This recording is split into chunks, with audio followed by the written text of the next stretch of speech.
भाई और बहनों, दर्शकगण, श्रोतागण, मातृशक्ति को नमन। चैनल 24+ न्यूज़ के खास, मनमोहक, जीवन की दिशा बदलने वाला, अच्छा इंसान बनाने वाला, स्वास्थ्य के अच्छे अच्छे टिप्स देने वाला, जीवन का निर्माण करने वाला, अच्छे संस्कार देने वाला, बुजुर्गों को, बच्चों को, युवाओं को, युवतियों को, सभी वर्ग को अच्छे अच्छे संस्कार, अच्छी अच्छी बातें, ज्ञान की बात सिखाने वाला पुनरुत्थान कार्यक्रम में आपका हार्दिक स्वागत है, अभिनंदन है, सत्कार है। पुनरुत्थान का अर्थ होता है पुनर्जागरण, अवनति से उन्नति की ओर जाना, अपना विकास करना। इस क्रम के अंदर हम प्रतिदिन नए नए विषयों के साथ प्रवेश होते हैं। तो इसी क्रम में आज हमारे जीवन निर्माण से जुड़ा हुआ विषय वो हम लेकर के प्रस्तुत हो रहे हैं। आज का विषय है ध्येय जीवन का निर्माता। भाई और बहनों, लक्ष्य हर कार्य का होना चाहिए। अगर कोई भी व्यक्ति ट्रेन में ट्रेवलिंग कर रहा है और उसका लक्ष्य नहीं है कि उसको कहाँ जाना है, तो वो किस प्रकार यात्रा करेगा। उसको जाना बॉम्बे है, लेकिन उसने अपना लक्ष्य निर्धारित नहीं किया और दिल्ली जाने वाली ट्रेन के अंदर बैठ गया, तो वो दिल्ली पहुंच जाएगा तो उसको बहुत भारी तकलीफ हो जाएगी। जीवन में हमने जो जन्म लिया है, हर व्यक्ति का अपनी अपनी रुचि के अनुसार जो है ध्येय होना चाहिए। बिना लक्ष्य के, बिना टारगेट के, बिना एम के जो है लाइफ के अंदर कोई प्लानिंग नहीं हो सकती है। और ध्येय के लिए, एम के लिए, एम ऑफ द लाइफ के लिए कहा गया है कि हमारा एम जो लाइफ का जो है ना, वो इतना ऊंचा होना चाहिए कि चाहे हम उस तक पहुंच सके या ना पहुंच सकें, लेकिन उसका फायदा क्या होगा कि ध्येय ऊंचा होने से, ध्येय बड़ा होने से जो है हमारी सारी प्लानिंग जो है बड़ी हो जाएगी। भाई और बहनों, दर्शक श्रोतागण, मैं आपको बताना चाहता हूं, प्रकृति महान है। 24 घंटे ही हर व्यक्ति को दिए हैं, 25 घंटे किसी को नहीं दिए हैं। उसमें से जो है 7-8 घंटे सोना और अपने शरीर संबंधी कार्य करना, वर्किंग आवर्स अगर हम एवरेज माने तो 12 घंटे है। एक मजदूर से लगा करके एक बहुत बड़े जो है नेता को कहिए या कुबेरपति को कहिए, सबको 12 घंटे मिलते हैं। पर क्वेश्चन ये है कि 12 घंटे के अंदर उसका ध्येय क्या है, 12 घंटे के अंदर वो क्या करना चाहता है। अगर ध्येय नहीं है तो कोई प्लानिंग नहीं है। मैं आपको उदाहरण के तौर पर बताना चाहता हूं कि धीरू भाई अंबानी, जो कि किसी समय पेट्रोल पंप पर पेट्रोल भरा करते थे, लेकिन उनके पुण्य ने साथ दिया, किस्मत ने साथ दिया और उन्होंने एक ध्येय बनाया। सबसे बड़ा जो कार्य हुआ है, ध्येय बनाया कि जो हमारा हिंदुस्तान है, इतना बड़ा देश है, उसके अंदर मैं आईटी की, दूर संचार की इतनी क्रांति लाना चाहता हूं कि दूर संचार है 25 पैसे के जो पोस्ट, 15 पैसा का पोस्ट कार्ड से भी वो कार्य सरल हो सके, जल्दी हो सके, द्रुत गति से हो सके।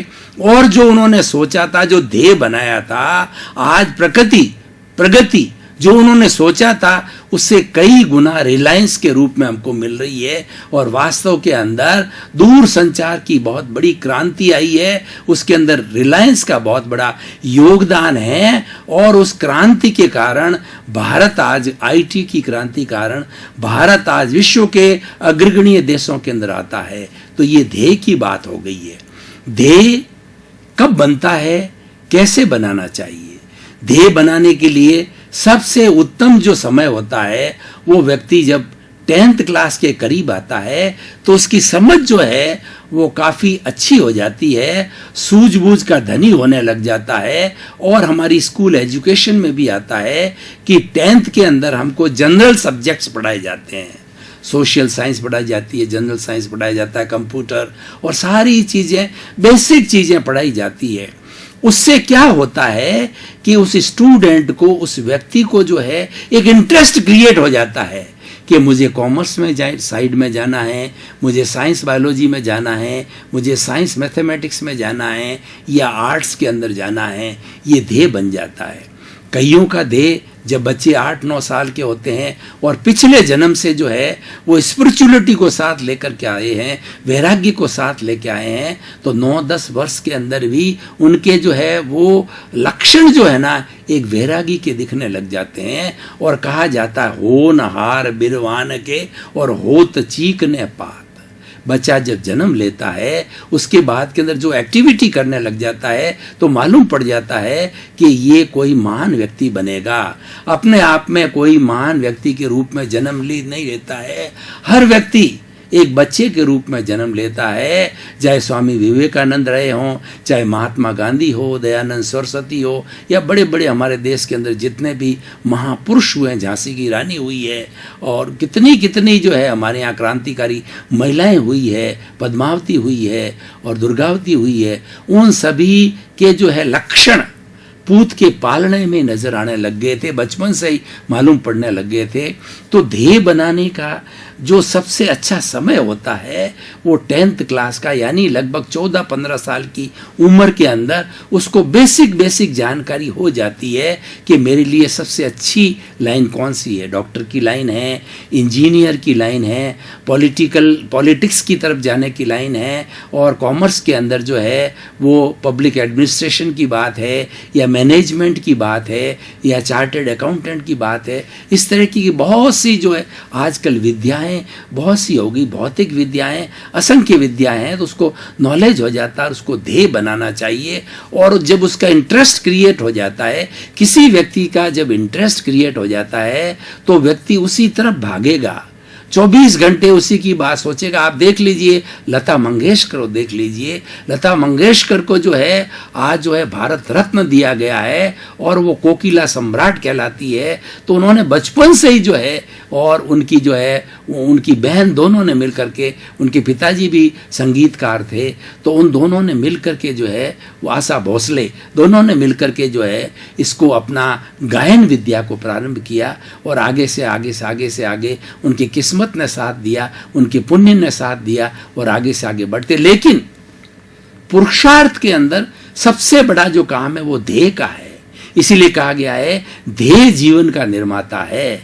अगर जीवन का निर्माण करना है, अच्छी पर्सनैलिटी बनाना है, इस मानव जीवन का सदुपयोग करना है और एक अच्छे रूप के अंदर प्रकट होना है, हम संसार में जन्म लेते हैं और चले जाएंगे, क्योंकि हर संयोग के साथ में वियोग जुड़ा हुआ है। हम जो जन्म लेकर के आते हैं तो रिटर्न टिकट हमारे साथ में आता है, जन्म के साथ ही मृत्यु प्रारंभ हो जाती है और प्रतिदिन जैसे जैसे हमारी उम्र बढ़ती है हम मृत्यु के करीब करीब पहुंचने लग जाते हैं। एवरीडे मृत्यु से पहुंचने का डिस्टेंस कम होने लग जाता है। तो हम इस संसार के अंदर अपनी महक फैला के जाएं। जितने स्वामी विवेकानंद केवल 36 वर्ष तक जिए, लेकिन उन्होंने ऐसी जबरदस्त महक फैलाई अध्यात्म की कि उन्होंने जो है वो आज तक भी 150 साल होने को आए हैं, वो आज तक भी जो याद किए जाते हैं। उनकी बचपन की अगर हिस्ट्री सुनेंगे तो आप सन्न रह जाएंगे कि बचपन के अंदर उनकी स्थिति ये थी कि भोजन, माँ और दोनों को जो है भोजन पूरा नहीं मिलता था। कई बार माँ भूखी रहती थी या कई बार स्वामी विवेकानंद भूखे रहते थे और माँ को खुश करने के लिए कहते थे कि मेरा पेट भरा हुआ, माँ तू खा ले। और कई बार माँ जो है उनको फोर्स करके खिलाती थी। तो स्वामी जो रामकृष्ण परमहंस के पास में वो पहुंचे, उनको मालूम था कि इनकी स्थिति ऐसी है कि 2 जून की रोटी भी नहीं मिलती है। तो वो माँ काली के बहुत बड़े उपासक थे। तो उन्होंने, स्वामी विवेकानंद का नाम नरेंद्र था, कि नरेंद्र तुम काली के पास जाकर के धन दौलत मांगो। तो नरेंद्र जो है एक बार गया और जो भगवान का विराट स्वरूप देखा काली माँ का, तो कुछ बोल नहीं सके। दूसरी बार स्वामी विवेक, दूसरी बार जो है रामकृष्ण परमहंस ने कहा फिर जाकर के मांगो। तो जब वो मांगने के लिए गए थे, उनको कहा गया था तुम धन दौलत मांगना ताकि तुम्हारी गरीबी दूर हो जावे, लेकिन उन्होंने उस जो है विराट स्वरूप को दे करके एनलाइटनमेंट मांगा कि मेरी बुद्धि, विजडम और मेरा इंट्यूशन पावर बहुत बढ़ जावे। तो वो वास्तव के अंदर काली माँ की कृपा से इतना बढ़ गया कि 36 वर्ष के अंदर जो है उन्होंने बहुत बड़ा अध्यात्म का काम किया और बहुत बड़ी जागरूकता का काम किया और देश के अंदर एक ऐसा वातावरण बनाया कि वो अमर हो गए। और हर वर्ष जो है हम स्वामी विवेकानंद जयंती मनाते हैं, 125 वर्ष हमने अभी मनाए हैं। तो इस तरीके से ये क्या होता है कि ध्येय बनने से होता है। शंकराचार्य बहुत कम उम्र के अंदर चले गए। बड़े बड़े लोग होते हैं बहुत कम उम्र में चले जाते हैं, पर उनका ध्येय बहुत ऊंचा होता है। देखिए, जब ध्येय ऊंचा बन जाता है तो जीवन का निर्माण चालू हो जाता है। व्यक्ति उस ध्येय तक पहुंचने के लिए एक समय भी वेस्ट नहीं करता है, उसकी प्लानिंग करता है कि आज मुझे क्या कार्य करना है, कितना कार्य करना है, और उस कार्य को करने के लिए वो परसू करता है। और शाम को जो है उसका जो है रोड मैप खींचता है, ब्लूप्रिंट खींचता है कि काम के अंदर कितनी कमी रही, प्रगति कम रही या प्रगति ज्यादा रही। ध्येय बनने से सब कुछ हो जाता है। इसलिए भाई और बहनों, दर्शकगण, श्रोतागण, आज मैं इस एपिसोड के माध्यम से आज कहना चाहूंगा कि हर व्यक्ति को, हर मनुष्य को जो है अपना ध्येय बनाना आवश्यक है।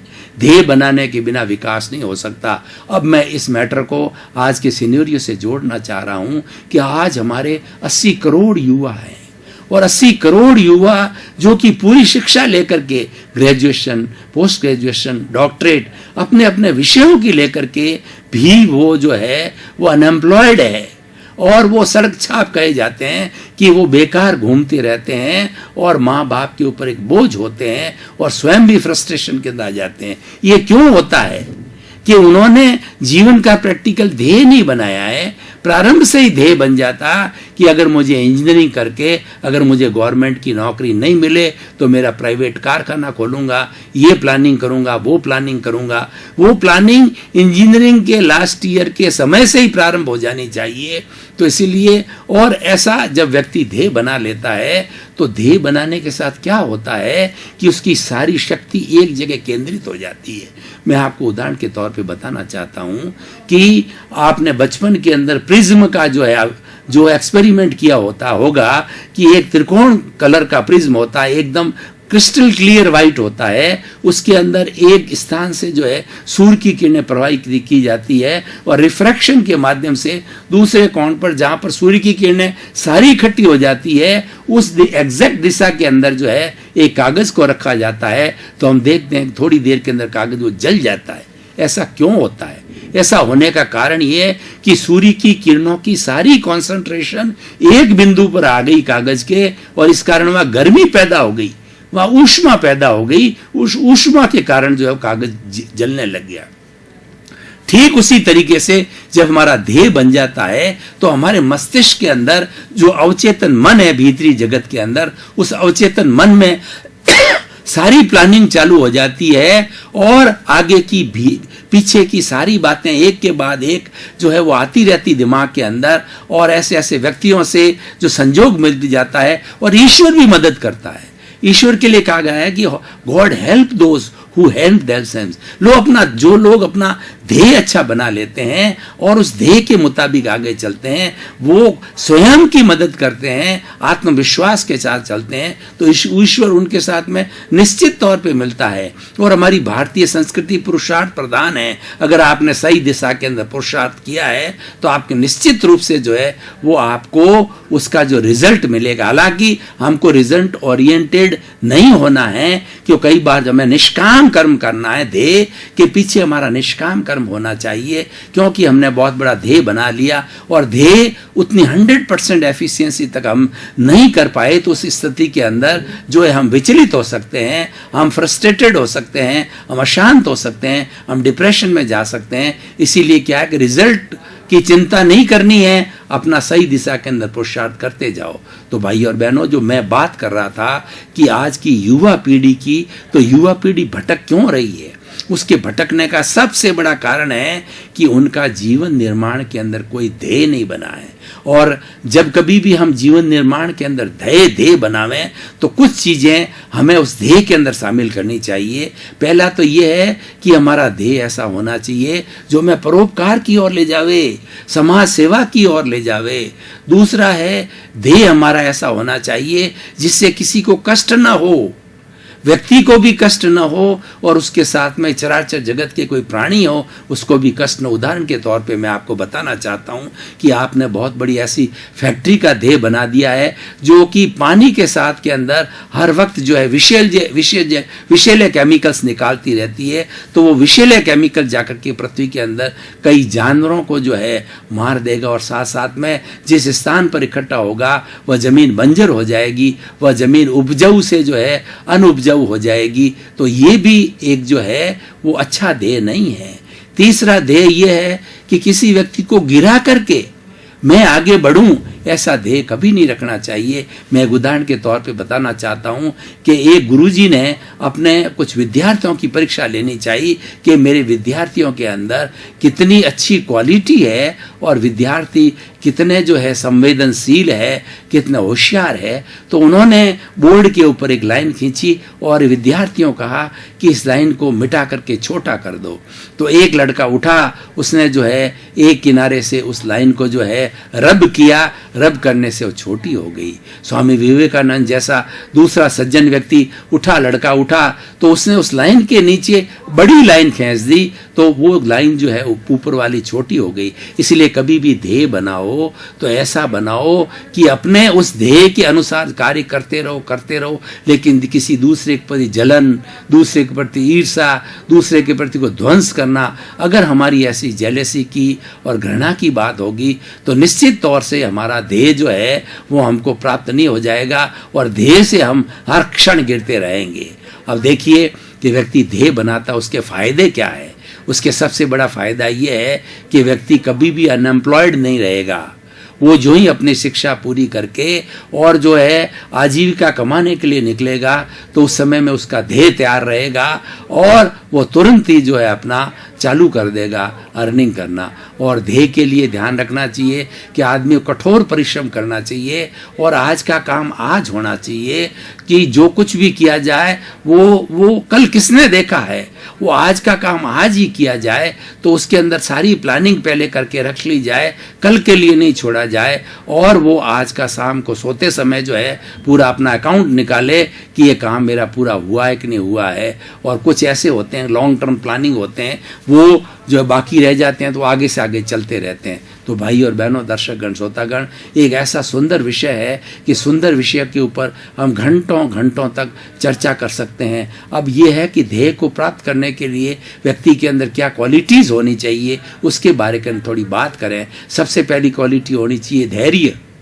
कई बार क्या होता है कि हम कोई ध्येय बनाते हैं, हम प्रारंभ करते हैं तो उसके अंदर कोई उतार चढ़ाव आते हैं तो हम अपना जो धैर्य खो बैठते हैं, पेशेंस खो बैठते हैं और कई बार उस कार्य को वहीं बीच के अंदर ही बंद कर देते हैं।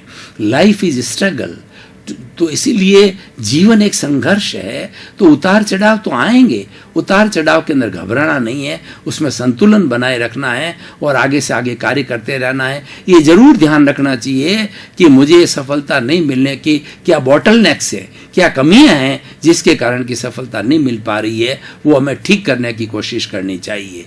दूसरा, समय की पाबंदी।